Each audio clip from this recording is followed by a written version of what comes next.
Well, hello, hello, hello, and welcome to another episode of Glorious Life on Wheels. I am going to be walking and talking today a little bit. I am out in my favorite place to be, which is out in nature. So come along with me as I walk and talk with you about a situation that occurred, and I want you to tell me, am I being a jerk in the way that I'm looking at this situation and my attitude? Or was the other guy a jerk? You tell me in the comments after I share this with you. Let me know what you think. Well, it was my intention to walk and talk, but I'm not able to do that very well. So let me start from the beginning and I'll tell you the story. As many of you may know, I was boondocking in Quartzsite prior to my meetup and my birthday bash, my 70th birthday bash. Now, I was off Plumosa Road, and for many of you who've been out in Quartzsite off Plumosa Road, you know that it is a vast, vast Bureau of Land Management area, and there are huge patches of area, probably thousands of acres between there, High Jolly, and all around, where you can camp, and you don't have to really have anyone anywhere near you.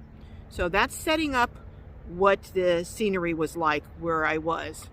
Well, right down from me was a group of folks, some of whom I knew, some of who I didn't.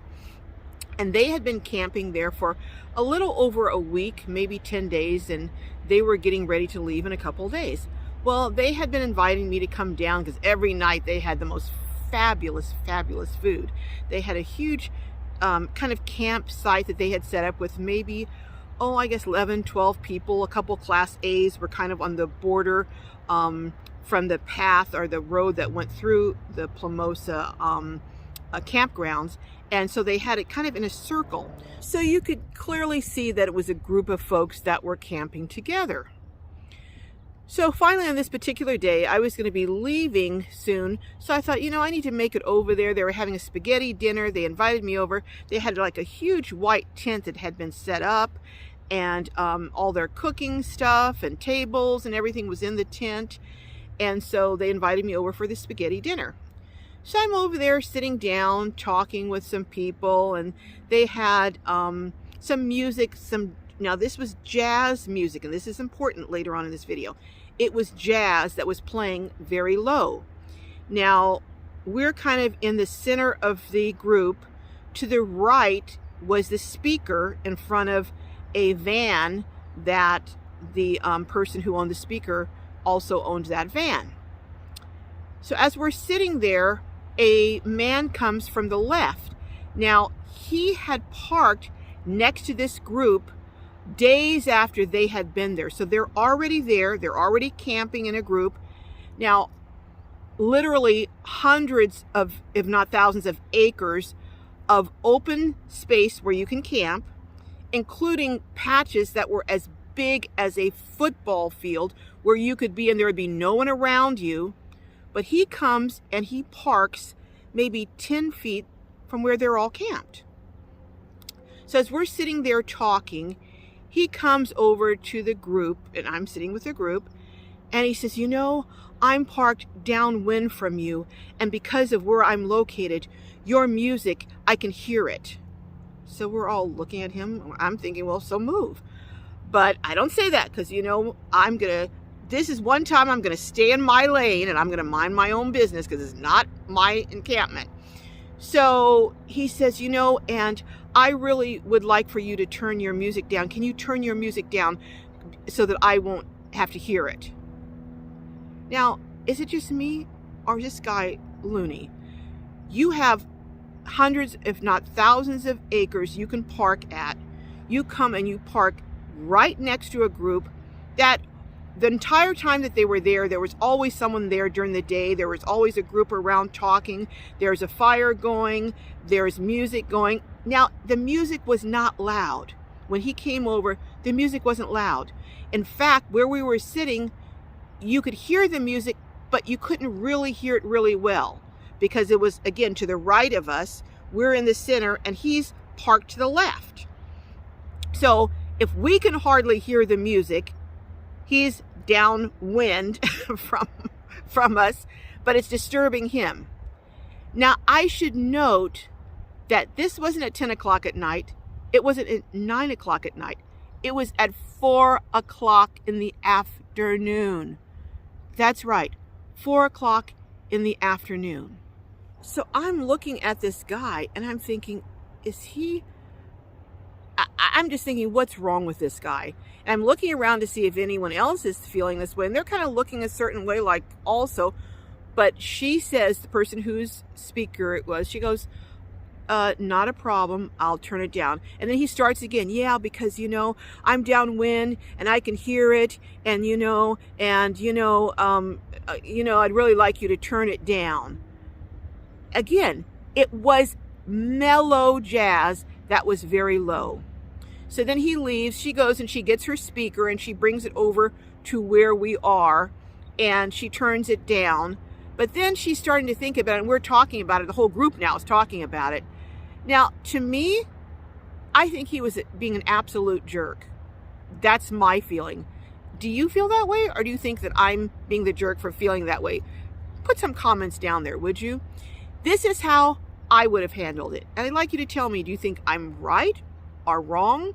Or do you think there's even another way that would have been more appropriate? But I did ask him. I know I was going to stay in my lane, but I did ask him. I said, oh, by the way, where are you from? Because I'm thinking he must be from Mars or something. And he says, oh, I'm from Canada. I didn't say anything. And I'm thinking, all the Canadian people that I've met in Quartzsite are friendly and nice and sensible. Not like this guy. But anyhow, I don't say anything. I'm thinking, so you're here coming from another country and you're telling people but anyhow, I'm not even going to go there. So how I would have handled it and how I think is the appropriate way to handle it, I would have said to him, sir, I'm sorry if the music is disturbing you, but we've been here for quite some time.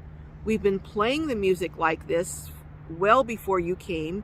When you came here, the music was probably playing, and we're not going to adjust it because it's low already. And it's not loud rock, it's not loud rap, it's not, heavy metal, it's mellow jazz. And also, sir, there is literally thousands of acres all around where you can park and you don't have to be next to anyone. So if it's bothering you, I'm sorry, but it's not quiet time. It's only 4 p.m. We're going to continue playing the music. And I would suggest to you that if you really don't like it, you have the option to move. Now, do you think that I would have been out of line to have said this? Or do you think that that was appropriate? What his behavior reminded me of is someone who buys a house next to an airport and then goes to the airport and complains because they say, you know what, hey, my baby takes a nap from 1 to 3, so I need you all to stop flying planes over my house from 1 to 3. Well, you knew that the planes flew over that time when you moved there. Why did you move there if that was a problem? And that's what I feel like him or anyone else. If you see there's an encampment, they're playing music, even it's not loud, but there's a group and they're having festivities and why on earth would you park next to them? To me, that's someone who has a total, complete sense of entitlement. The world revolves around me. If I'm not happy with something you're doing, even if it's not inappropriate, you need to change your behavior to accommodate my wants, because my wants and needs are what's most important. That's just how I see it. To me, it's like things that make you say, huh? What in the heck? Do you feel the same way or not? Put it in the comments and let me know what you think about proper boondocking etiquette. Was that proper? Was it improper? All right, I will be back with more later on in the week, including some fabulous interviews and tours, I think, and even a cooking show or so. So if you haven't subscribed, come on and join the Globee family, and come join us at 3 p.m. Pacific on Saturdays. We have a live every Saturday, and you will meet the nicest people, and I hope to see you there. Give this a like if you agree with me, or a dislike if you don't agree with me. All right, see you later, Globies. May your journeys be filled with joy and blessings, and I'll catch you next time.